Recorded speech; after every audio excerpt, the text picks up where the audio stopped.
Hi, it's Mike at VCU. In this tutorial, I'm going to show you how to import data onto your existing REDCap project. I'm going to assume that you have, a database project, data entry project, not a survey. Um, so let's just go ahead and get started here. In my project, I have 4 forms. So let's just take a look at the details real quick. Click on Project Setup. Click on Online Designer on your specific project. And your setup might be a little different than mine, but I have 4 forms here called demographics, study habits, health habits, and grades. So I just want to let you know that the first variable for the first form is always going to be the primary key. So let's just look at what our primary key is. Click on the first form you have. All right. The first variable for my first form, which is demographics, is study ID. Therefore, my primary key is study ID. Okay. All right. Keep that in mind. Keep in mind that my primary key I've set it as an integer. Yours might be different. Okay, but mine is an integer. So with that, I have various many variables and whatnot with over 4 different forms. However, let's go ahead and just uh, download our input tool and see how it looks like.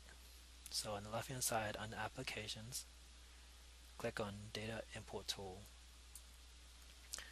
Alright, once that opens, I usually choose the records per rows. So I'm going to go ahead and click on that to download. Okay. Alright. Alright, here's my import template here. Clean slate, nothing on there right now. So this is basically all the variables that you've declared in your project. And I have many of them. So that's my project. Now, in order for us to uh, you know add data to our project, we have to put data on this template so that it properly knows how to import it into the project. Let's say that I have 10 records. Okay, I'm just gonna do this real quick here. Okay, I have 10 records, and the thing is, you see how my primary key, I have to enter a record ID for them. If I didn't enter for that 5 that I have, then I only have 5 records that I want to import. Okay, so let's just say that all of my 5 records have the same first and last name. Now, you don't have to sequentially have your records like this. You can have, you know, 5, 9,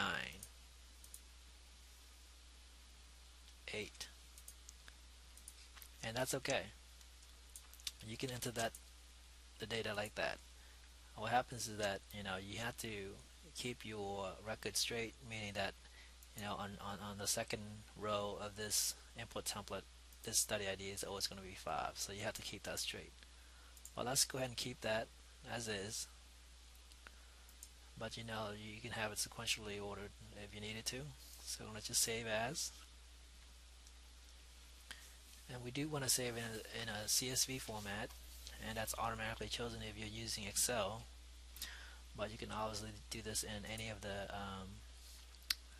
text editor you have. I'm going to save it as my data in CSV delimited, comma delimited. We're going to click on yes to replace. Actually, this one's open, so let me click on that to minimize.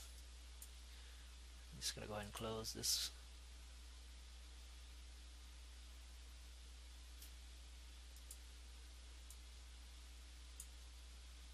There it is. Close this guy. Alright, so now I have my data. I'm going to save as desktop, my data, click on save. I do want to replace my other demo Excel file. Alright, now let's go ahead and switch back to REDCap. Alright, so I'm at the REDCap data import tool area. So scroll down a little bit more. You should be able to choose the file that you just entered data in, which is your data import tool template. Alright, click on my desktop. That's where I have my data at. Scroll down to my data. Okay, click on upload file, and you see that it's successfully uploaded and it's ready for review. So we're just reviewing the data. Notice that I was able to successfully upload the data sets I have, and I'm just looking at the data now. I only have the first and last name, like I said before, my 5 records, and they're not sequentially ordered, right? But you can always have 1, 2, 3, 4, 5, yeah, and all the data, everything else is blank. So you don't have to have all the data for any of the records you have. You just have to have the primary key. Now let's say that you need to update your data. What all you have to do is just fill in the rest of the data, import the same sheet that you have, and it will just overwrite the existing data. So I'll show you that next. Click on import data. There you go. So now when you click on to locate your specific record, like I am, I'm going to click on demographics. I'm going to go ahead and choose this record here. Okay, you notice that my record 2 has the first, last name, and that's it. See that? All my data is imported for me. So now if I want to go to, I click on the first form again, and I want to go to record number 4. Again, the data is filled out for me. Alright, now let's say that we want to update our, let's say we've uploaded 5 records already, but we need to go ahead and complete the data input or upload of our data set. And we wanted to enter maybe middle name for this person, and if they've attended VCU, yes or no. We know all these answers and whatnot, but we want to go ahead and update our data import template here. Since this is our latest one, and we want to update this, okay, let's say we have all middle names updated, and postal code is 23219. Okay, let's say we had more data, and now we're going to upload, and this is a good way to bulk update.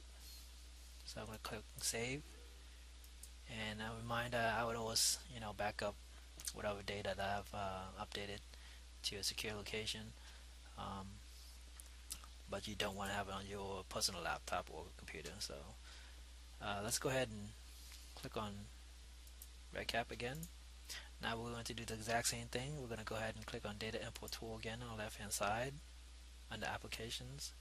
We don't have to download because we have the template already. We just need to upload our data template. Click on that. Now scroll down to where you have your updated data. Mine's called my data. Click open, and then click on upload file.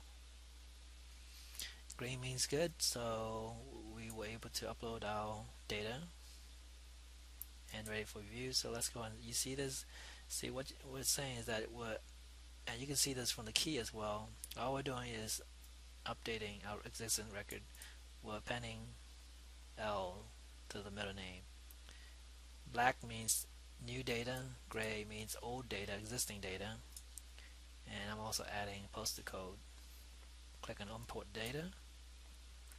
So you don't have to worry about lost data and whatnot, but you just really gotta be careful about maintaining the proper ID for the record you have. You can't you had it on row 2, you can't have it on row 3 the next time you upload, or else it'll be a totally different record. Just keep that in mind. Click on your first form, go into the specific record to test it out. There it is, my record's there. Now you notice I have Tran here displayed for my drop down menu. In order for you to display a field that you want to be displayed for easier lookup wise, you can click on project setup, make customizations and go to where it says set a custom record label. Check that and add in whatever variable you would like to have shown, just to make it so that you can identify the record easier. So I have the last name. What I can do is then I can do first name, if that's something you want to do. Try real quick, click on save. So now when I go back to my first form and click on specific record, it displays it a little bit more friendlier than before. And that's it for this tutorial. Thanks.